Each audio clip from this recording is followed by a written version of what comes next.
Dear learners, अब तक हमने कंटेम्प्रेरी इश्यूज की रिपोर्ट्स को डिटेल में समझा कि जर्नलिस्ट किस तरह सोसाइटी के सबसे क्रूशियल प्रॉब्लम्स और डिबेट्स को कवर करता है।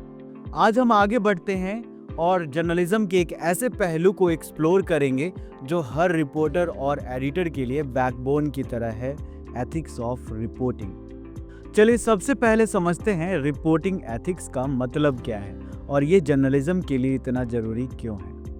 एथिकल जर्नलिज्म का मतलब है सच को ईमानदारी और जिम्मेदारी के साथ प्रेजेंट करना, बिना किसी बायस या दबाव के। इसका एम है पब्लिक ट्रस्ट बनाए रखना और समाज को एक्यूरेट, फेयर और अकाउंटेबल जानकारी देना। एथिकल जर्नलिज्म क्यों जरूरी है? सबसे पहले ट्रांसपेरेंसी की बात करते हैं। जर्नलिज्म को हमेशा एक वॉचडॉग माना गया है। इसका मतलब है कि मीडिया सरकारों, बड़ी कंपनियों और ऑर्गेनाइजेशन पर नजर रखता है। अगर कहीं करप्शन हो, पॉलिसी लूपहोल्स हो या लोगों के साथ अन्याय हो रहा हो तो पत्रकार ही वो माध्यम है जो इन बातों को जनता तक पहुंचाते हैं। एथिकल जर्नलिज्म ये सुनिश्चित करता है कि ये निगरानी फैक्ट्स के आधार पर हो और सच सामने आए। अब सोचिए, अगर मीडिया पर लोगों का भरोसा ही ना रहे तो डेमोक्रेसी का क्या होगा। पब्लिक ट्रस्ट जर्नलिज्म की नींव है। जब ऑडियंस को यकीन हो कि जो खबर वो पढ़ रहे हैं या सुन रहे हैं वो सही और अनबायस्ड है, तभी जर्नलिज्म अपनी असली मकसद पूरा कर पाता है। लेकिन अगर रिपोर्टिंग में अनएथिकल प्रैक्टिसेस आ जाएं, तो क्रेडिबिलिटी गिर जाती है और लोग मीडिया से दूरी बनाने लगते हैं। वॉर जोन्स, क्राइम्स या नेचुरल डिजास्टर्स की कवरेज एक और बड़ा एग्जाम्पल है। यहाँ पर पत्रकारों को सिर्फ घटनाएं बतानी नहीं होती, बल्कि सेंसिटिविटी भी दिखानी होती है। अगर विक्टिम की तस्वीरें बिना कंसेंट दिखा दी जाए या लैंग्वेज बहुत हार्श हो तो इससे इन्फ्लुएंस्ड लोगों का ट्रॉमा और बढ़ सकता है। एथिकल जर्नलिज्म इस हार्म को मिनिमाइज करने का काम करता है। पब्लिक ओपिनियन बनाने में भी जर्नलिज्म सेंट्रल रोल प्ले करता है।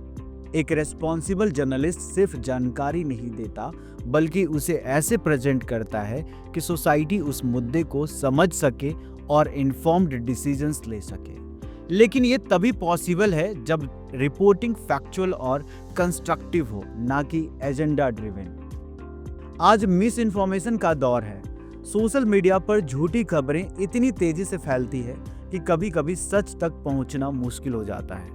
ऐसे समय में एथिकल जर्नलिज्म एक भरोसेमंद सोर्स बनकर खड़ा होता है, जो हर जानकारी को वेरीफाई करता है और ऑडियंस को क्लैरिटी देता है। इसी वजह से फैक्ट चेकिंग यूनिट्स और क्रेडिबल प्लेटफॉर्म्स आज पहले से कहीं ज़्यादा जरूरी हो गए हैं। एथिकल जर्नलिज्म का मतलब है, ये भी जर्नलिज्म का म आता है ना, फिर का आता है, फिर दिक्कत होती है।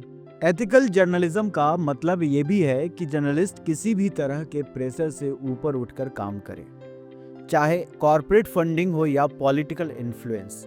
एक जर्नलिस्ट का अल्टीमेट लॉयल्टी ट्रूथ के साथ होना चाहिए, तभी रिपोर्टिंग न्यूट्रल और बैलेंस्ड हो सकती है। और लर्नर्स, एक और पॉइंट है सेंसेशनलिज्म का। आज कंपटीशन बहुत है। हर चैनल और पोर्टल सबसे पहले और सबसे ड्रामेटिक खबर देना चाहता है। हेडलाइंस को बढ़ा चढ़ाकर पेश करने से रीडरशिप तो मिल जाती है, लेकिन जर्नलिज्म का असली मतलब यानी असली एम पीछे छूट जाता है। एथिकल रिपोर्टर्स इस ट्रैप से बचते हैं और खबर को डेप्थ और रिस्पॉन्सिबिलिटी के साथ सामने लाते हैं। लर्नर्स, एथिकल जर्नलिज्म के कोर प्रिंसिपल में सबसे पहले आता है ट्रूथ एंड एक्यूरेसी। जर्नलिज्म का पहला नियम यही है कि जो भी फैक्ट पब्लिक तक पहुंचे वो पूरी तरह से वेरीफाई होना चाहिए। इसका मतलब है कि रिपोर्टर को हर डिटेल, चाहे वो नाम हो, तारीख हो, जगह हो या आंकड़े, सबको दोबारा चेक करना जरूरी है। ऑडियंस सिर्फ खबर जानना नहीं चाहती, बल्कि उसका सही कॉन्टेक्स्ट भी समझना चाहती है। मान लीजिए किसी पॉलिसी की खबर आ रही है, अगर सिर्फ हेडलाइन या एक छोटा हिस्सा दिखा दिया जाए तो लोग गलत मतलब निकाल सकते हैं। एथिकल जर्नलिज्म ये सुनिश्चित करता है कि पूरी जानकारी सही बैकग्राउंड और कॉन्टेक्स्ट के साथ दी जाए। इसलिए फैक्ट चेकिंग और क्रॉस रेफरेंशियल जर्नलिस्ट की डेली रिस्पॉन्सिबिलिटी है। एक ही सोर्स पर निर्भर रहना रिस्क भरा हो सकता है। इसलिए हमेशा मल्टीपल और क्रेडिबल सोर्सेज से कंफर्मेशन लेना चाहिए। अगर कभी भी फैक्ट्स को गलत तरीके से रिप्रेजेंट किया जाए, चाहे जानबूझकर या गलती से, तो जर्नलिज्म की क्रेडिबिलिटी पर सीधा असर पड़ता है। इसलिए पत्रकार के लिए ये प्रिंसिपल नॉन नेगोशिएबल है। सच को डिस्टॉर्ट नहीं करना और एक्यूरेसी पर कभी कॉम्प्रोमाइज नहीं करना। अगला इंपॉर्टेंट प्रिंसिपल है फेयरनेस एंड इम्पार्शियलिटी। रिपोर्टिंग तभी एथिकल कही जाएगी जब जर्नलिस्ट हर एंगल को ईमानदारी से दिखाए और किसी भी तरह का पक्षपात न करे। इसका मतलब है कि स्टोरी में शामिल हर पार्टी को अपनी बात रखने का मौका दिया जाए ताकि ऑडियंस पूरी तस्वीर देख सके। लेकिन इम्पार्शियल होना सिर्फ इतना नहीं है कि हर किसी की बात मैकेनिकली कोट कर दी जाए। असली इम्पार्शियलिटी का मतलब है अपनी पर्सनल राय, बिलीव्स या किसी पॉलिटिकल आइडियोलॉजी को खबर पर हावी न होने देना। जर्नलिस्ट को न्यूट्रल नजरिए से काम करना चाहिए ताकि खबर फैक्ट्स पर बेस्ड लगे, न कि किसी को पर्सनल सोच पर। एक और बात ध्यान देने वाली है, कई बार जर्नलिस्ट फेयरनेस दिखाने के चक्कर में फॉल्स बैलेंस क्रिएट कर देते हैं। मतलब ऐसा दिखाना कि हर व्यू बराबर वैलिड है, लेकिन अगर कोई व्यू मिसलीडिंग है या पूरी तरह से फैक्ट्स के खिलाफ है तो उसे बराबरी का स्पेस देना गलत है। उदाहरण के लिए, अगर कोई साइंटिफिक कंसेंसस है जैसे क्लाइमेट चेंज, तो उसके मुकाबले गलत जानकारी को इक्वलिटी हाईलाइट करना जर्नलिज्म की क्रेडिबिलिटी को नुकसान पहुंचाता है। इसीलिए फेयरनेस का असली मतलब है हर पक्ष को बराबरी तरीके से और रेस्पॉन्सिबली रिप्रेजेंट करना। न्यूट्रलिटी का यह मतलब बिल्कुल नहीं है कि झूठ और सच दोनों को बराबर जगह दी जाए। इंडिपेंडेंस और अकाउंटेबिलिटी। सबसे पहले बात है इंडिपेंडेंस की। जर्नलिज्म का असली मूल्य तभी कायम रहता है जब खबरों पर किसी भी तरह का बाहरी दबाव न हो। इसका मतलब है कि एडिटोरियल डिसीजंस पर न तो पॉलिटिकल पार्टीज का इन्फ्लुएंस होना चाहिए, न कॉर्पोरेट एडवर्टाइजर्स का, और न ही किसी स्पेशल इंटरेस्ट ग्रुप का। अगर रिपोर्टिंग किसी हिडन एजेंडा से प्रभावित हो जाए तो वो जर्नलिज्म नहीं बल्कि प्रोपागेंडा बन जाती है। इसलिए जर्नलिस्ट को हर हाल में अपनी स्वतंत्रता बनाए रखनी चाहिए। अब आते हैं अकाउंटेबिलिटी पर। कोई भी जर्नलिस्ट परफेक्ट नहीं होता, मिस्टेक्स हो सकती है, लेकिन एथिकल जर्नलिज्म का असली टेस्ट यही है कि जब गलती हो तो उसे छुपाया ना जाए बल्कि पब्लिकली एक्सेप्ट किया जाए। करेक्शन या रिट्रैक्शन इशू करना एक जर्नलिस्ट की जिम्मेदारी है। यही ऑनेस्टी ऑडियंस का ट्रस्ट मजबूत करती है। इसके साथ ही ट्रांसपेरेंसी भी बहुत जरूरी है। जब जर्नलिस्ट ओपनली बताए कि किस सोर्स से जानकारी आई है, कैसे वेरीफाई की गई है और कौन से लिमिटेशंस है, तो पब्लिक को समझ है कि न्यूज़ प्रोसेस साफ और जेन्युइन है। ये ओपननेस जर्नलिज्म को एक भरोसेमंद पेशा बनाए रखती है। लर्नर्स, अब हम बात करते हैं रेस्पेक्ट फॉर प्राइवेसी और sensitivity in the reporting. Journalism का काम है लोगों तक सच्चाई पहुंचाना, लेकिन इसका मतलब ये नहीं कि किसी की पर्सनल लाइफ में बिना वजह दखल दिया जाए। यहाँ जर्नलिस्ट को हमेशा बैलेंस बनाना होता है। एक तरफ है पब्लिक का राइट टू नो और दूसरी तरफ है इंडिविजुअल का राइट टू प्राइवेसी। मान लीजिए किसी क्राइम केसेस की रिपोर्टिंग हो रही है। एथिकल जर्नलिज्म यही कहती है कि विक्टिम्स की पहचान, खासकर अगर वो माइनर हो या सेक्सुअल वायलेंस सर्वाइवर्स हो, तो कभी भी रिवील नहीं करनी चाहिए। ये न सिर्फ कानून की मांग है बल्कि इंसानियत की भी जिम्मेदारी है। इसी तरह जब कोई बड़ी ट्रेजेडी होती है जैसे नेचुरल डिजास्टर, एक्सीडेंट या टेरर अटैक, तो पत्रकारों को विजुअल्स और डिटेल्स दिखाते समय बहुत सोच समझकर काम करना चाहिए।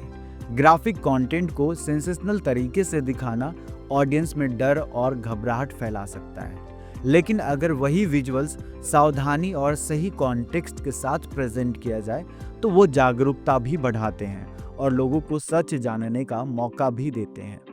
इसलिए जर्नलिस्ट की असली टेस्ट यही है कि वो खबर तो दे लेकिन साथ ही संवेदनशील भी रहे। आखिर जर्नलिज्म सिर्फ इंफॉर्मेशन देने का नहीं बल्कि जिम्मेदारी निभाने का भी काम है। अब बात करते हैं avoiding sensationalism and miss information. आपने कई बार ऐसे हेडलाइंस देखे होंगे, शॉकिंग ट्रूथ रिवील्ड, या आप यकीन नहीं करेंगे आगे क्या हुआ। ये हेडलाइंस लोगों का ध्यान तो खींचती है, लेकिन असलियत से ज़्यादा बढ़ा चढ़ाकर पेश करती है। इसे हम कहते हैं सेंसेशनलिज्म, और यही जर्नलिज्म की सबसे बड़ी कमजोरियों में से एक है। रिस्पॉन्सिबल जर्नलिज्म कभी भी सिर्फ टीआरपी या क्लिक्स के लिए एग्जैगरेशन पर निर्भर नहीं रहती। इसका असली मकसद है पब्लिक को सही, बैलेंस्ड और वेरीफाइड जानकारी देना। अगर खबरें एग्जैगरेट हो तो ऑडियंस का भरोसा टूट जाता है और जर्नलिज्म की क्रेडिबिलिटी गिर जाती है। अब जरा सोचिए, आजकल मिस इन्फॉर्मेशन कितनी तेजी से फैलती है, खासकर सोशल मीडिया पर। कोई भी गलत क्लेम या फेक न्यूज वायरल हो सकती है और सोसाइटी में डर या कंफ्यूजन फैला सकती है। ऐसे समय में जर्नलिस्ट की जिम्मेदारी और बढ़ जाती है। उसे न सिर्फ वेरीफाइड फैक्ट्स दिखाने होते हैं, बल्कि एक्टिवली गलत खबरों को डिबंक भी करना पड़ता है। इसलिए लर्नर्स, याद रखिए, एथिकल जर्नलिज्म का असली मतलब सिर्फ खबर देना नहीं है, बल्कि सच को बचाना भी है। और ये तभी मुमकिन है जब हम सेंसेशनलिज्म से दूर रहें और एविडेंस बेस्ड रिपोर्टिंग को अपनाएं। लर्नर्स, अब समझते हैं challenges in ethical reporting. Ethical reporting सुनने में जितना आसान लगता है, असल में उतना ही मुश्किल होता है। जर्नलिज्म में सिर्फ एक आइडियल की बात नहीं है, बल्कि ये रोज के काम का हिस्सा है। लेकिन ग्राउंड रियलिटी में जर्नलिस्ट कई तरह के दबावों में काम करते हैं। सबसे पहला चैलेंज है स्पीड वर्सेस एक्यूरेसी का संतुलन। न्यूज़ रूम में हमेशा जल्दी करने का दबाव होता है। ब्रेकिंग न्यूज़ तुरंत देनी होती है। कंपटीशन बहुत तेज होता है। ऐसे माहौल में गलती होने के रिस्क बढ़ जाता है। लेकिन एथिकल जर्नलिज्म यही कहती है कि हर फैक्ट को वेरीफाई किया जाए, चाहे उसमें थोड़ा समय ज़्यादा लगे। दूसरा बड़ा चैलेंज आता है एक्सटर्नल प्रेशर्स का। पॉलिटिकल पावर्स अक्सर अपने पक्ष में खबर दिखाने का दबाव डालते हैं। कॉरपोरेट्स अपनी छवि बचाने या प्रॉफिट्स बढ़ाने के लिए मीडिया पर असर डालने की कोशिश करते हैं, और कई बार सोसाइटी के अंदर मौजूद बायसेस भी रिपोर्टिंग के तरीकों को प्रभावित कर देते हैं। तो एक जर्नलिस्ट को सिर्फ तेजी से काम ही नहीं करना होता, बल्कि इंटीग्रिटी और ऑनेस्टी को भी साथ लेकर चलना होता है। यही बैलेंस एथिकल रिपोर्टिंग को टफ लेकिन वैल्यूएबल बनाता है। लर्नर्स, अब एथिकल रिपोर्टिंग के कुछ सबसे बड़े चैलेंजेस पर ध्यान देते हैं। सबसे पहले आता है the pressure of breaking news. आज की फास्ट पेस्ड मीडिया दुनिया में कंपटीशन इतना ज़्यादा है कि हर न्यूज़ रूम चाहता है कि उसकी खबर सबसे पहले निकले। लेकिन इसी जल्दीबाजी में कई बार फैक्ट चेकिंग पूरी नहीं हो पाती, और नतीजा ये होता है कि गलत या अधूरी जानकारी लोगों तक पहुंचती है। एथिकल जर्नलिज्म यही सिखाती है कि स्पीड जरूरी है, लेकिन उससे भी ज़्यादा जरूरी है एक्यूरेसी, क्योंकि एक बार गलत खबर पब्लिश हो गई तो उसका असर बहुत दूर तक जा सकता है। अब देखते हैं दूसरा बड़ा challenge, political and corporate influence. कई मीडिया ऑर्गेनाइजेशंस बड़े कॉर्पोरेट ग्रुप्स या पॉलिटिकल पार्टीज से जुड़े होते हैं। ऐसे में खबरें कभी कभी बायस के साथ दिखाई जाती है या फिर किसी हिडन एजेंडा को प्रमोट करने के लिए इस्तेमाल की जाती है। लेकिन एक एथिकल जर्नलिस्ट का काम है अपनी इंडिपेंडेंस को बचाए रखना, सच्चाई से समझौता नहीं करना, चाहे दबाव कितना भी बड़ा क्यों ना हो। यही जर्नलिज्म की क्रेडिबिलिटी की पहचान है। और अब बात करते हैं तीसरे चैलेंज की, थ्रेट्स टू प्रेस फ्रीडम। कई बार जब पत्रकार सेंसिटिव टॉपिक्स जैसे करप्शन, ह्यूमन राइट्स वायलेशन या मिलिट्री इश्यूज पर रिपोर्ट करते हैं, तो उन्हें सेंसरशिप, लीगल केसेस और यहाँ तक कि पर्सनल थ्रेट्स का भी सामना करना पड़ता है। कुछ देशों में तो प्रेस फ्रीडम इतनी रेस्ट्रिक्टेड है कि जर्नलिस्ट को हर खबर सोच समझकर लिखनी पड़ती है। लेकिन एथिकल जर्नलिज्म का असली टेस्ट ऐसे ही माहौल में होता है जहां रिपोर्टर्स को अपनी सेफ्टी और एथिक्स दोनों का ध्यान रखना पड़ता है। लर्नर्स, एथिकल स्टैंडर्ड्स को मजबूत बनाए रखने के लिए भी कुछ प्रैक्टिकल स्टेप्स भी जरूरी होते हैं। एक अहम तरीका है मीडिया लिटरेसी और पब्लिक अवेयरनेस को बढ़ाना। जब लोग खुद क्रिटिकल तरीके से खबरों को पढ़ना और समझना सीखते हैं, तो वो आसानी से पहचान सकते हैं कि कौन सी जानकारी सही है और कौन सी भ्रामक।